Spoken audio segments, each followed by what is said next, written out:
ಮಾಡ್ತಾರೆ ವಿವಿಧ ರೀತಿಗಳಲ್ಲಿ. ಕೆಲವು ಕಡೆ ಅದನ್ನ ಬಾಗಿಣ ಕೊಡುವಂಥ ಸಂಪ್ರದಾಯ ಇದೆ. ದಾನ ಧರ್ಮಗಳನ್ನು ಭೋಗಿಯ ದಿನ ಮಾಡ್ತಾರೆ.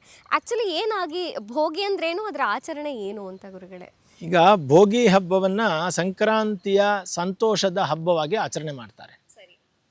ಅಂದರೆ ಬೇರೆ ಬೇರೆ ಕಡೆಯಲ್ಲಿ, ಇಡೀ ಭಾರತದಲ್ಲೇ ಈ ಹಬ್ಬ ಇದೆ. ಬೇರೆ ಬೇರೆ ಕಡೆ ಬೇರೆ ಬೇರೆ ಥರ ಆಚರಣೆ ಮಾಡ್ತಾರೆ. ಮುಖ್ಯವಾಗಿ ತಾವು ಹಾಕಿದ ಬೆಳೆಗಳೆಲ್ಲವೂ ಕೂಡ ಫಸಲಾಗಿ ಬಂದಿರುವಂತಹದ್ದಕ್ಕೆ ಒಂದು ಸಂತೋಷವನ್ನು ಕೊಡುವಂತಹದ್ದು. ಇಲ್ಲಿ ಇನ್ನೊಂದು ಕೆಲವು ಕಡೆ ಏನು ಮಾಡ್ತಾರೆ ಅಂತಂದರೆ, ಭೋಗಿಯ ದಿನ ಹಳೆಯ ವಸ್ತುಗಳನ್ನೆಲ್ಲ ಹಾಕಿ ಸುಡುವಂತಹ ಪದ್ಧತಿಗಳು ಕೆಲವು ಕಡೆ ಇದೆ. ಅದನ್ನು ಅಂದರೆ ಕಿಚ್ಚಾಕುವಂತ ಹಳೇದಾಕಿ ಹೊಸದು ಬಂತು ಅನ್ನುವಂತಹ ಅರ್ಥದಲ್ಲಿ ಮಾಡುವಂತಹ ಪದ್ಧತಿಗಳಿವೆ. ಹಾಗಾಗಿ ಭೋಗಿಯ ಹಬ್ಬಗಳನ್ನು ಆಚರಣೆ ಮಾಡ್ತಾರೆ. ಮೇಲ್ಕೋಟೆಯಲ್ಲಿ ತನ್ನದೇ ಆದಂತಹ ಇನ್ನೊಂದು ಆಚರಣೆಗಳು ಮೇಲ್ಕೋಟೆಯಲ್ಲಿ ಮಾಡ್ತಾರೆ. ಅದ್ರ ಬಗ್ಗೆ ನಾನು ನಿಮ್ಗೆ ಹೇಳ್ತೀನಿ. ಖಂಡಿತ ಖಂಡಿತ.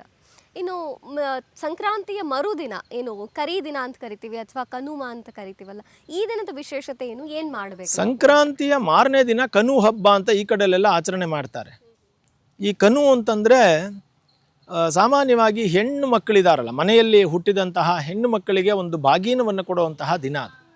ಈ ಕನು ಅಂತ ಹೇಳಿ ಈ ಅರಿಶಿನ ಕುಂಕುಮ ಸ್ವಲ್ಪ ಕಬ್ಬು ಈ ಕಡೆ ಎಲ್ಲ ಕಬ್ಬು ಎಲ್ಲ ಜಾಸ್ತಿ ಅಲ್ಲ, ಪದಾರ್ಥಗಳನ್ನೆಲ್ಲ ಇಟ್ಕೊಂಡು ಅದನ್ನು ಹೆಣ್ಣು ಮಕ್ಕಳಿಗೆ ರವಿಕೆ ಕುಪ್ಪಸ ಎಲ್ಲ ಇಟ್ಟು ಅದಕ್ಕೆ ಕೊಡುವಂತಹ ಒಂದು ಪದ್ಧತಿ, ಅಂದರೆ ಹೆಣ್ಣು ಮಕ್ಕಳ ಪೂಜೆಯನ್ನು ಮಾಡುವಂತಹ ಒಂದು ಪದ್ಧತಿ. ಸೊ ಕನು ಹಬ್ಬ ಅಂತ. ಅದರಲ್ಲಿ ಮುಖ್ಯವಾಗಿ ನಮ್ಮ ಮನೆಯ ಹೆಣ್ಣು ಮಕ್ಕಳಿಗೆ ಅವರನ್ನು ನೆನೆಸಿ ಅವರನ್ನು ಕರೆಸಿ ಅವರಿಗೆ ಸೀರೆಗಳೆಲ್ಲ ಕೊಟ್ಟು ಅವರಿಗೆಲ್ಲ ಒಂದು ಬಾಗೀನವನ್ನು ಕೊಡುವಂತಹ ದಿನ ಇದು.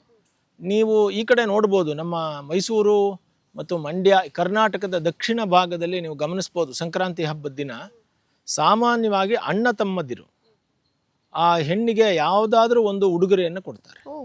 ಅದು ಏನೂ ಆಗದೆ ಹೋದರೆ ಒಂದು 100 ರೂಪಾಯಿ ಆದರೂ ಕಳಿಸ್ಕೊಡ್ತಾರೆ. ಈ ಸಂಕ್ರಾಂತಿಗಾಗಿ ಅರಿಶಿನ ಕುಂಕುಮ ಕೊಡೋದು ಅನ್ನುವಂತಹ ಪದ್ಧತಿ ಈ ಕನು ಹಬ್ಬ ಅನ್ನೋದ್ರ ಪದ್ಧತಿಯ ಮೇಲೆ ಬಂದಿದೆ. ಸಾಮಾನ್ಯವಾಗಿ ಸಂಕ್ರಾಂತಿಯ ದಿನ ಅಣ್ಣ ತಮ್ಮಂದಿರಿಗೆ, ಅಂದರೆ ಅಣ್ಣ ತಮ್ಮಂದಿರು ಅಕ್ಕ ತಂಗಿಯರಿಗೆ, ಅವರು ಎಲ್ಲಾದರೂ ಇರಲಿ, ಇವತ್ತಿಗೂ ಒಂದು 100 ರೂಪಾಯಿ ಮನಿ ಆರ್ಡರೋ ಅಥವಾ ಇವಾಗ ಟ್ರಾನ್ಸ್ಫರ್ ಇದೆಯಲ್ಲ, ಯು ಪಿ ಟ್ರಾನ್ಸ್ಫರ್, UPIಯಲ್ಲಿ ಟ್ರಾನ್ಸ್ಫರ್ ಮಾಡೋದು ಮಾಡ್ತಾರೆ. ಹಿಂದಿನ ಕಾಲದಲ್ಲಿ ಅವರಿಗೆ ಅರಿಶಿನ ಕುಂಕುಮ ಈ ಕಬ್ಬು ಇತ್ಯಾದಿಗಳೆಲ್ಲ ಇಟ್ಟು, ಅರಿಶಿನದ ಕೊಂಬು ಇದನ್ನೆಲ್ಲ ಇಟ್ಟು ಅವರ ಮಡಿಲು ತುಂಬುವಂಥದ್ದು, ಅಂದರೆ ಬಂದ ಹೆಣ್ಣು ಮಕ್ಕಳಿಗೆ, ಅವರ ಮನೆಯ ಹೆಣ್ಣು ಮಕ್ಕಳಿಗೆ ಮಡಿಲು ತುಂಬುವಂಥದ್ದು, ಅಂದರೆ ನಿನ್ನ ಮಡಿಲಿಗೆ ನಾವು ಜೊತೆಲಿರ್ತೀವಿ ಅನ್ನೋದನ್ನು ತೋರಿಸ್